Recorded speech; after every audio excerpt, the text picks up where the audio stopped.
cette émission, je vous assure, ce n'est pas pour vous égayer, pour vous faire rire ou pour vous permettre de passer du temps et d'oublier un petit peu les privations du Ramadan. Lies Touati, ça c'est un Algérien qui s'appelle Lies Touati, un activiste, c'est un militant du Hirak, c'est un militant écologique. Il fait une publication sur Facebook en octobre 2025. Il a partagé une image. Cette image, Rima Hassan, regardez-là, une figure politique connue en France. Rima Hassan, c'est une activiste de la gauche française d'un parti politique qui s'appelle la France Insoumise. Elle s'était mariée l'année dernière et elle avait épousé un homme d'origine algérienne et elle a porté une robe qui ressemble à la robe kabyle. Lies Touati, il dit dans son message Facebook, il se moque du MAC, dédicace pour Farhat Mehani, un pro-sioniste kabyle, etc. Il se moque de Farhat Mehani. Les services de sécurité procèdent à l'arrestation de Lies Touati. Pour les services de sécurité, quand ils ont commencé à enquêter avec lui, ils lui ont dit « Ah, toi tu es en train de faire de la propagande pour le MAC ». Les services de sécurité l'ont accusé, ils lui ont imputé l'intention de faire de la publicité et de la propagande pour le MAC en faisant croire qu'il critique ou qui s'attaquent au MAC. Subhanallah al-Adim. C'est-à-dire que les policiers algériens ont des logiciels où ils dans les intentions profondes, ils ont pénétré les intentions profondes de Lies Touati. Cette émission, je vous assure, ce n'est pas pour vous égayer, pour vous faire rire ou pour vous permettre de passer du temps et d'oublier un petit peu les privations du Ramadan. Ce n'est pas un sketch. Alors que, franchement, l'histoire que je vais vous raconter dans cette émission, elle pourrait être adaptée en sketch. Elle pourrait même faire l'objet d'un feuilleton burlesque, absurde. Tellement cette histoire, elle est extravagante, elle est incroyable, elle est irrationnelle, je peux vous le confirmer effectivement qu'elle aurait dû être diffusée pendant le Ramadan en tant que sketch, pendant plusieurs jours, après le fameux iftar en famille, pour nous permettre de mieux digérer. Elle nous permettra de mieux digérer la nourriture, mais en réalité, l'injustice cruelle véhiculée par cette histoire, elle ne peut pas digérer, elle est indigérable, entre guillemets, si je peux me permettre d'inventer des nouveaux termes, même si ces termes existent peut-être dans la langue française, mais franchement, cette histoire, elle est tellement incroyable qu'on va perdre notre latin. De quoi il s'agit? Je vais vous commencer par vous montrer une capture d'une image sur Facebook. Regardez cette capture. Pas celle-là, on va montrer la première, la capture où il n'y a que le statut Facebook. Voilà, Lies Touati. Ça, c'est un Algérien qui s'appelle Lies Touati. C'est un jeune Algérien. Nous sommes en octobre 2025. Lies Touati, qui est Lies Touati? Lies Touati est une figure connue à Bjaya comme étant un activiste, c'est un militant du Hirak, c'est un militant écologique et il est de la région de Aouqas, c'est quelqu'un de très connu, c'est un syndicaliste, on va parler de lui dans un petit moment, on va aller doucement pour vous mettre dans l'ambiance et l'atmosphère de cette histoire incroyable. Ça, Lies Touati, donc activiste du Hirak, militant d'un parti politique qui a été interdit en Algérie, il fait une publication sur Facebook en octobre 2025. Je ne sais pas si on a la date dans la capture, si on peut faire un agrandissement de la capture. On va rester dans la première capture, l'équipe, la première capture, pour agrandir un petit peu la date. Normalement, c'était le 11 octobre 2025, si je ne me trompe pas. En tout cas, c'était en octobre 2025. Il a partagé une image. Cette image, Rima Hassan, regardez-là, une figure politique connue en France. Les Algériens de France ou les Algériens francophones ou les Algériens qui s'intéressent à l'actualité française connaissent cette personne, elle s'appelle Rima Hassan. Rima Hassan, c'est une activiste de la gauche française d'un parti politique qui s'appelle la France Insoumise et elle est très connue dans le monde francophone et en Europe parce qu'elle était députée européenne et elle est l'une des plus grandes militantes de la cause palestinienne. Elle a organisé des flottilles pour contester et débloquer le blocus israélien sur Gaza. Elle fait des rassemblements à Paris, à Bruxelles, dans pas mal de capitales européennes. Et elle est très critiquée par les médias de droite ou d'extrême droite en France pour cet engagement pro-palestinien. Et elle est très médiatisée en France. Rima Hassan, elle s'était mariée l'année dernière et elle avait épousé un homme d'origine algérienne.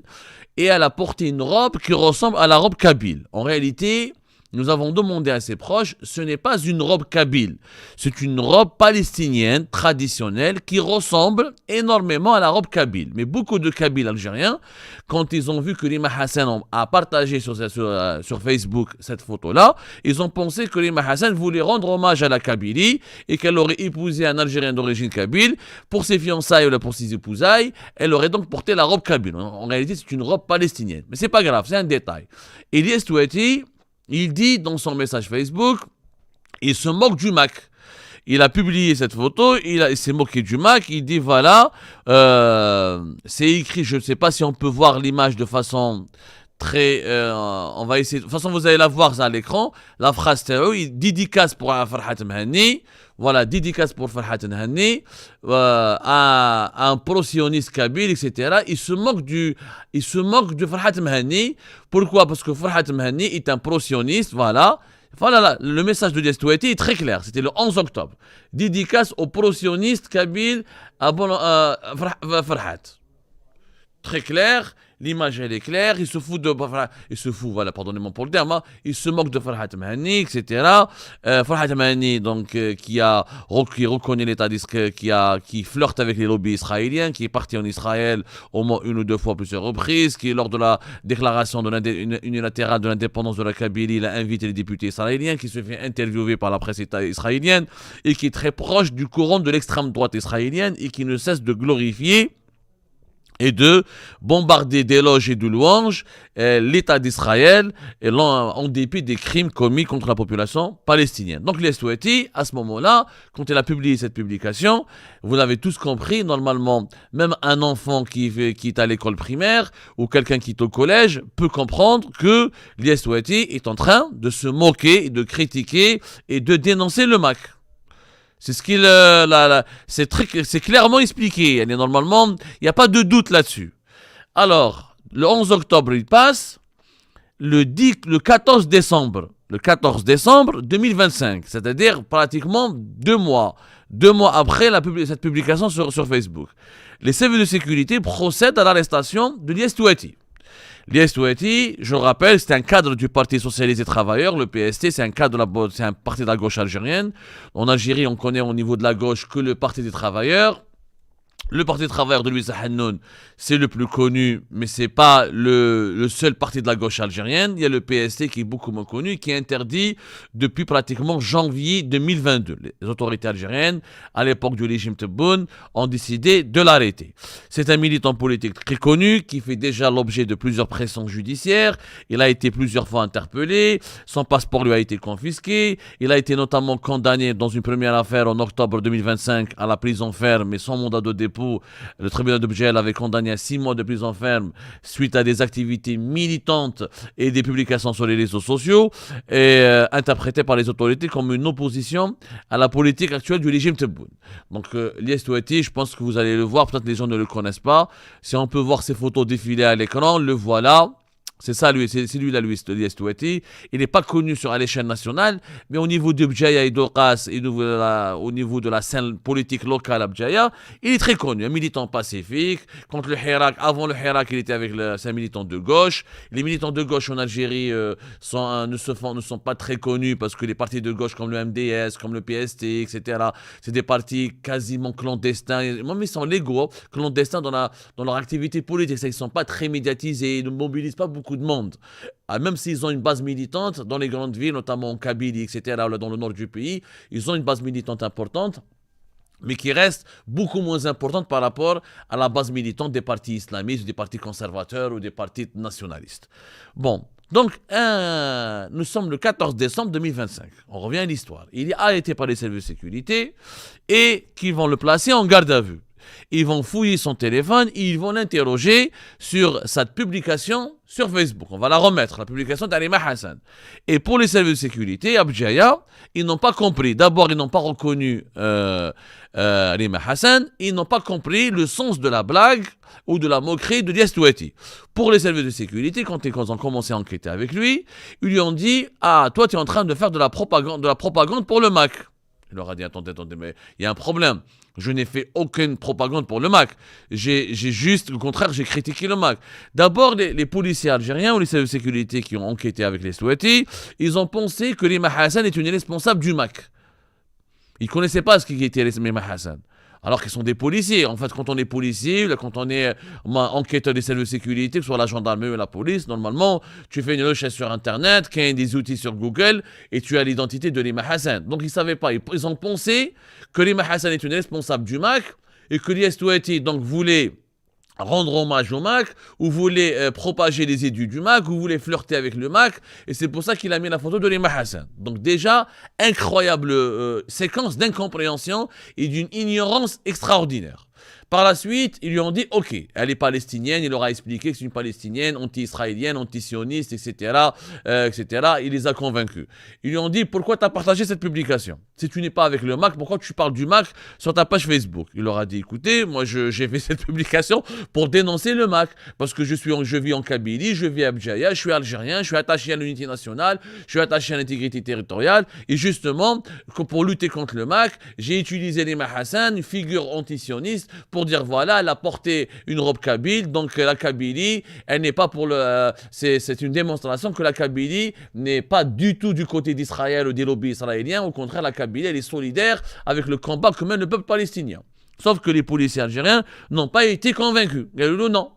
Non, c'est pas du tout ça c'est pas comme ça qu'on perçoit nous ta publication. Pour les policiers et les services de sécurité, cette publication ironique, en réalité, même si elle est intitulée Dédicace à Farhad Mhenni, le pro-sioniste kabyle, pour eux, cette dérision, elle était déplacée, elle était mal placée, et donc ils l'ont accusé de faire, d'avoir délibérément fait de la publicité pour le MAC. En réalité, le service de sécurité l'ont accusé, ils lui ont imputé l'intention de faire de la publicité et de la propagande pour le MAC en faisant mine, en faisant croire qu'il critique ou qu'il s'attaque au MAC. Subhanallah il-Adim.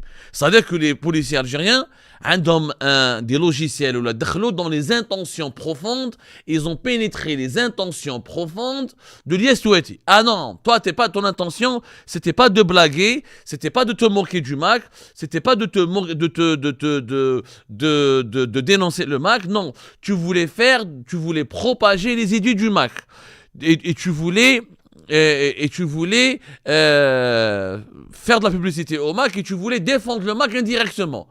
Et pour tromper les services de sécurité, pour tromper notre vigilance, tu as fait cette publication. Il a été placé dans ton garde à vue et le 16 décembre 2025, il a été présenté devant un tribunal, des juges du tribunal de Bdjaïa qui ont décidé de l'incarcérer, de le placer sous mandat de dépôt. Il va rester sous mandat de dépôt, il va rester emprisonné pendant 59 jours. 59 jours. Alors, nous avons quelqu'un qui a été emprisonné en Algérie pour s'être moqué du MAC. Et les services de sécurité, avec donc la complicité des juges, puisqu'ils l'ont placé sous mandat de dépôt, ils ont considéré que ce monsieur, cette moquerie, cette critique, n'était pas contre le MAC, au contraire, elle était favorable au MAC. C'est-à-dire que quelqu'un qui critique le MAC, même quand tu critiques le MAC, tu peux aller en prison en Algérie. Donc on lui a imputé l'intention de faire de la propagande et de faire de la promotion de ce mouvement séparatiste classé comme terroriste depuis mai 2021. Pendant 59 jours, donc, il y a une pétition qui a circulé.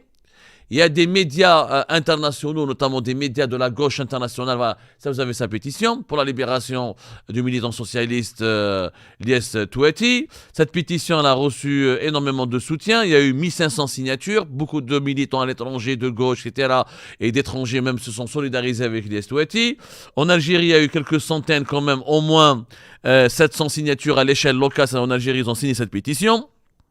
Des blogueurs, moi-même j'avais parlé du cas de l'IS Touati auparavant, nous avons même consacré une émission.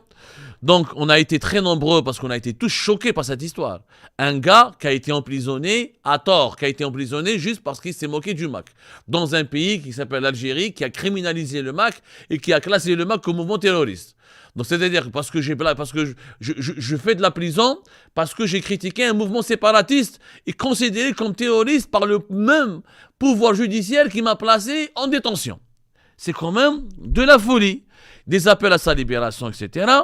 Avant le verdict, le 12 février, il y avait son procès. Au départ, comme l'ont montré au départ, le procureur de la République a décidé à réclamer à son encontre 3 années de prison ferme. Lorsque le procès il a eu lieu fin du mois de janvier, début du mois de février 2026, il a failli écoper, c'est quand même incroyable, il a failli écoper de 3 années de prison ferme. 3 années de prison ferme. Malgré la mobilisation, malgré les explications, il a été incarcéré à la prison de Oued Ghir pendant 59 jours. Quand le procès a commencé, c'était le 5 février 2026. Voilà. Les charges criminelles de terrorisme ont été abandonnées. C'est-à-dire, on lui a dit, voilà, finalement, tu ne peux pas être incriminé au nom de l'article 87 bis, tu ne fais pas partie du MAC. Ils ont fini par comprendre, après plus de 50 jours de prison, qu'il n'était pas du MAC, qu'il était un détracteur du MAC et un contradicteur du MAC qui voulait juste dénoncer le MAC. Donc, il fallait 50 jours pour leur expliquer l'évidence. C'est une évidence. C'est-à-dire, ce qu'une enquête préliminaire d'un postier ou d'un simple chambêtre, la garde communale, d'un petit policier de proximité aurait pu comprendre et aurait pu avoir les indices et les preuves que l'Estouati n'a rien à voir, n'a aucun lien avec le MAC. Strictement aucun lien. Au moins, la justice algérienne, au tribunal de Bjaïa, on a mis plus de 50 jours. Donc, on a abandonné les charges criminelles pour terrorisme et le procureur de la République a quand même réclamé quand même 3 années de prison ferme. Pourquoi ? Personne n'a compris. 3 années de prison ferme, il estime que voilà, c'est un délit d'opinion, il n'aurait pas dû parler du MAC, il n'aurait pas dû faire de la publicité au MAC, il n'aurait pas dû... C'est quand même incroyable, tout simplement incroyable cette histoire. Incroyable. C'était le 5 février 2026. Tout le monde a craigné le pire pour l'Estouati, mais tout le monde craignait le pire. Quand on a vu 3 années de prison ferme, moi je me suis dit, ils vont pas le libérer, ils vont lui donner un an de prison ferme, ou là, ils vont le maintenir en détention. Et après, par la suite, ils vont certainement le libérer quand il y aura un procès en appel ou je sais pas quoi. Il faudra attendre au moins plusieurs mois. En tout cas, tout le monde craignait et redoutait le pire. Je dis bien que tout le monde craignait et redoutait le pire. Nous avons consacré une émission le 3 février 2026. C'était au début du mois de février, juste à la veille de son procès. C'était pour le soutenir. Il était effectivement au départ inculpé au nom de l'article 87 bis alinéa 12. Tout simplement, c'est-à-dire que soutien et promotion des idées ou du projet d'un mouvement classé comme terroriste par les autorités algériennes, alors qu'il a publié qu'un message sur Facebook pour s'en moquer du MAC. Heureusement, délivrance le 12 mai 2026, le 12 février 2026, etc. Pardonnez-moi, le 12 février 2026, il a été acquitté.